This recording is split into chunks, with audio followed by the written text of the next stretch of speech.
Polls have closed in Russia after the third and final day of a tightly controlled presidential election. State-run exit polls and early results show that Vladimir Putin has won nearly 88% of the vote. Critics from around the world have said the election was not free or fair, given the absence of any real political opponents. Putin has been in power since 1999, and this win will extend his presidency by another 6 years.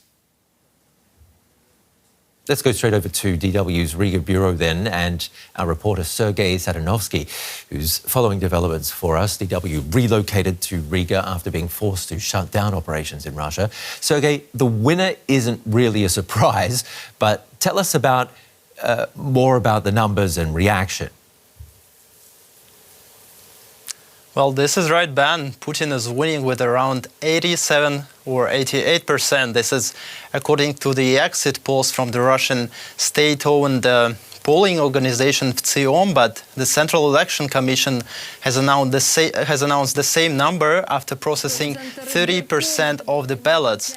I must say that this is a huge number for Putin, even compared to his previous results in previous elections, and it's no surprise that the highest numbers are coming from the occupied territories of Ukraine, Donetsk, Luhansk, and Kherson regions. However, I should also say that Putin's landslide victory is not the only reason why this election will be remembered. It's also the massive crowds of people who came to the polling stations to protest against Putin, against the war. And in this sense, we can say that the Russian opposition's campaign Noon against Putin can be considered successful. And also the representatives of Alexei Navalny's team, the opposition leader who died a month ago in a penal colony in Siberia, have already declared its success. DW Sergei Satanovskii reporting from Riga on the Russian elections. Thank you. Thousands lined up at the Russian embassy here in Berlin, many to cast their ballots as a protest against Russia's presidential election. Yulia Navalnaya, the widow of the late Kremlin critic Alexei Navalny, joined thousands who backed her call for a noon rally against Vladimir Putin. There were concerns she may be arrested upon entering the Russian embassy. She was escorted out by German police after casting her vote. And we're joined by Matthew Murray, a Russia expert and professor at Columbia University in New York. You knew Alexei Navalny. What did he actually stand for? Because some describe him as overly nationalistic, like Putin himself. I think the most important characteristic of Alexei Navalny was that he was a man of faith, and that he had an absolute belief that if Russians would exercise free will and courage, that Russia could be a modern, stable, and peaceful democracy tomorrow. And this Noon Against Putin protest today is an example of the gift, the type of gift that his vision and his faith gave to the Russian people. And I was very encouraged to see as the number of people that decided to engage in this rather ingenious form of protest. And I think it's important for your viewers to know that, it is illegal in Russia to express your opinions freely, to organize, and to demonstrate.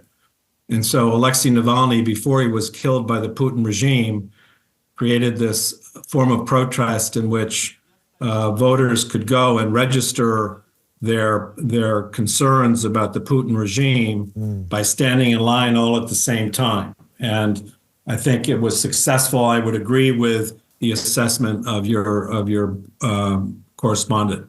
So successful in changing the narrative of this election? Successful in giving people a sense of empowerment.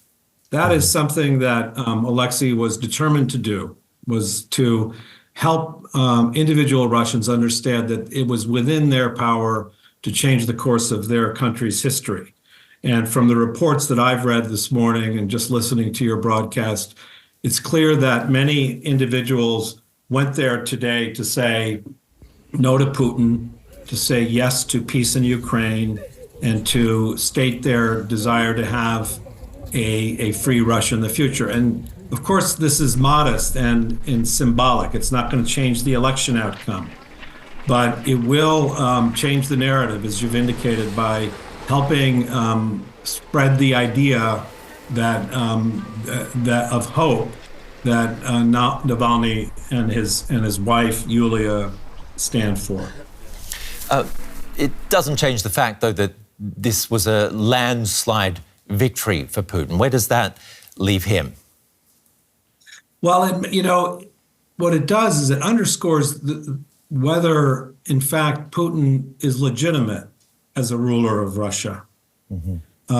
It's one thing to be elected. It's another thing to govern with legitimacy, with authority, with a kind of moral authority behind what you're doing. And it is clear to many in the world and to many Russians that Putin's regime is no longer legitimate, that it is based on fear, repression, and now just outright cruelty. Cruelty obviously to the people of Ukraine, but also cruelty to his own people.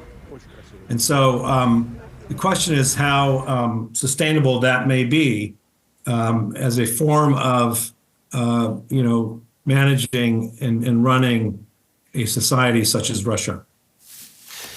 Interesting insights from Matthew Murray from Columbia University. Many thanks. Thank you.